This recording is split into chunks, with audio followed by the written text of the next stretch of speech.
സംസ്ഥാന സർക്കാരിനെയും സഹകരണ മേഖലയെയും തകർക്കുന്ന കേന്ദ്ര സർക്കാർ RBI നയങ്ങൾക്കെതിരെ സഹകരണ ജീവനക്കാർ ഹെഡ് പോസ്റ്റ് ഓഫീസിലേക്ക് മാർച്ച് നടത്തി. കേരള കോഓപ്പറേറ്റീവ് എംപ്ലോയീസ് യൂണിയൻ CITUവിന്റെ നേതൃത്വത്തിൽ നടത്തിയ മാർച്ച് CITU ജില്ലാ ജനറൽ സെക്രട്ടറി K. മനോഹരൻ ഉദ്ഘാടനം ചെയ്തു. യൂണിയൻ ജില്ലാ പ്രസിഡന്റ് V. വിനോദ് അധ്യക്ഷനായി. സംസ്ഥാന സെക്രട്ടറി M. മനോഹരൻ, N. അനിത, K. സുജയ എന്നിവർ സംസാരിച്ചു. ജില്ലാ സെക്രട്ടറി K. V. പ്രജീഷ് സ്വാഗതം പറഞ്ഞു. M. സുനിൽകുമാർ, അനൂപ് ചന്ദ്രൻ, T. തമ്പാൻ തുടങ്ങിയവർ മാർച്ചിന് നേതൃത്വം നൽകി.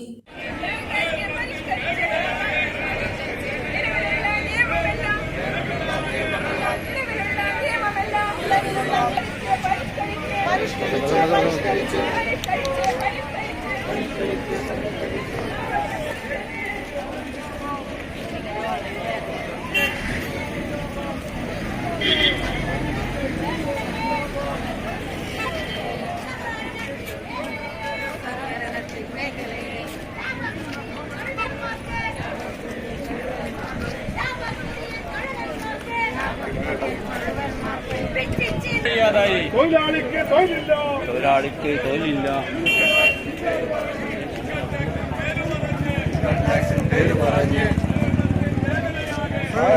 മേഖലയാകെ നടത്തുന്നതിന് വേണ്ടിയുള്ള ശ്രമമായിരുന്നു ആദ്യഘട്ടത്തിൽ. എന്നാൽ അതൊന്നും തന്നെ കേന്ദ്ര ഗവൺമെന്റ് ശ്രമം ആരംഭിക്കുന്നത് 1990-കൾക്ക് ശേഷം ഇങ്ങോട്ട് ഏറ്റവും കേരളം വലിയ നിലക്ക് വിപുലീകരിക്കപ്പെട്ടിട്ടുള്ള സംസ്ഥാനങ്ങളിലെ സഹകരണ പ്രസ്ഥാനത്തിന് അന്ത്യം വൈദ്യനാഥൻ കമ്മിറ്റി റിപ്പോർട്ട് നടപ്പിലാക്കുന്നതിനു വേണ്ടി തീരുമാനിക്കുകയും 97-ാം ഭരണഘടനാ ഭേദഗതി നടപ്പാക്കുകയും ചെയ്തിട്ടുള്ളത്. 97-ാം അംഗീകരിച്ച സമയത്ത് തന്നെ സഹകരണ മേഖലയെ സ്നേഹിക്കുന്ന സഹകരണ മേഖല അല്ല എന്നാണ്. അതിന്റെ ഭാഗമായി പിന്നീട് ഗുജറാത്ത് ഹൈക്കോടതിയും ഏറ്റവും അവസാനം ഭേദഗതി റദ്ദ് ചെയ്യുന്ന നിലയാണ് ഉണ്ടായിട്ടുള്ളത്. പക്ഷേ ഇതിനകം പ്പെട്ടതായിരുന്നു 2006-ലെ ധനകാര്യ ബില്ലിനകത്ത് വന്നിട്ടുള്ള മാറ്റം. ആ മാറ്റമായിരുന്നു ഇളവുകൾ പൂർണ്ണമായും ഒഴിവാക്കുന്നതിന് വേണ്ടിയുള്ള തീരുമാനം വരുന്നത്. ആദായ നികുതിയിലെ ഇളവിൽ കേരളത്തിലെ സഹകരണ മേഖലയിലെ പ്രാഥമിക കാർഷിക വായ്പാ സംഘങ്ങൾ നിക്ഷേപിക്കുന്നു. ഒരു പ്രാഥമിക കാർഷിക വായ്പാ സംഘത്തെ സംബന്ധിച്ചിടത്തോളം അതിന്റെ നിക്ഷേപത്തിന്റെ ഒരു വലിയ പങ്ക് ഇതിന്റെ കൂടെ മുഴുവൻ ആളുകളും അണിചേരണം എന്നും ഒരു ഗവൺമെന്റ് ചെയ്തുകൂടാത്തതെല്ലാം ചെയ്തുകൊണ്ടിരിക്കുന്ന ഒരു സർക്കാരിനെതിരെ ഇതുപോലൊരു സമരം നടത്തിയത് കൊണ്ട് മാത്രം ആ സർക്കാരിന്റെ കണ്ണു തുറക്കും എന്ന മിഥ്യാബോധത്തിന്റെ അടിസ്ഥാനത്തിലല്ല സഹകരണ മേഖലയുൾപ്പെടെ നാടിനെ നന്മയിലേക്ക് നയിച്ചിട്ടുള്ള സകലതിനെയും ചങ്ങാത്ത മുതലാളിത്തത്തിന്റെ അനന്ത സാധ്യതകളെ മുൻനിർത്തി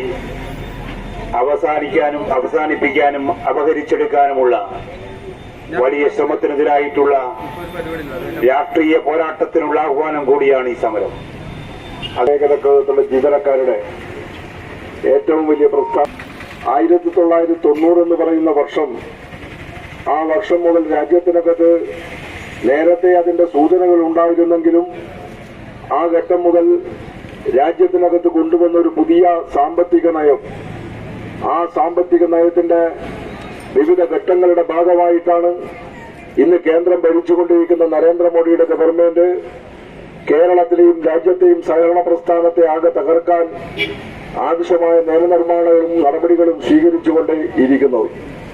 നേരത്തെ ഈ മേഖലക്കകത്ത് കോൺഗ്രസ് ഭരിക്കുന്ന ഘട്ടത്തിൽ കൊണ്ടുവന്ന ഭരണഘടനാ ഭേദഗതിയും ആ ഭരണഘടനാ ഭേദഗതിയെ ബഹുമാനപ്പെട്ട സുപ്രീം കോടതി തന്നെ സ്റ്റേ ചെയ്ത കാര്യത്തെക്കുറിച്ചും സഹകരണ പ്രസ്ഥാനത്തെ തകർക്കുന്നതിന് വേണ്ടിയിട്ട്, ബാങ്കിംഗ് മേഖലയെ തകർക്കുന്നതിന് വേണ്ടിയിട്ട് അന്നത്തെ ഗവൺമെന്റ് കൊണ്ടുവന്ന കമ്മീഷനും കമ്മീഷന്റെ റിപ്പോർട്ടിനെ കുറിച്ചും ഇവിടെ സൂചിപ്പിക്കുകയുണ്ടായി.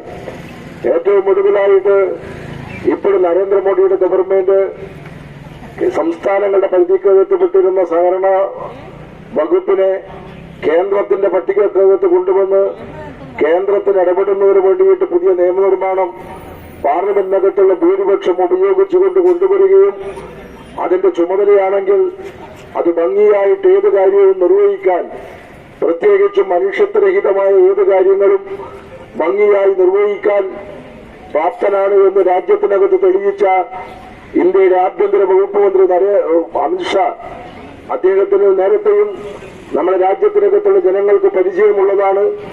നേരത്തെ അദ്ദേഹം ഗുജറാത്തിനകത്തുള്ള ആഭ്യന്തര വകുപ്പ് മന്ത്രിയായിരുന്നു. ഇന്നത്തെ പ്രധാനമന്ത്രി നരേന്ദ്രമോദി അന്ന് ഗുജറാത്തിനകത്തുള്ള മുഖ്യമന്ത്രിയുമായിരുന്നു. ഈ രണ്ട് ആജാനും ചേർന്നുകൊണ്ട് ഗുജറാത്ത് ഭരിക്കുന്ന അവസരത്തിൽ ഗുജറാത്തിനകത്ത് ചെയ്ത ക്രൂരതയെക്കുറിച്ച് ലോകം കണ്ടതാണ്, രാജ്യം കണ്ടതാണ്.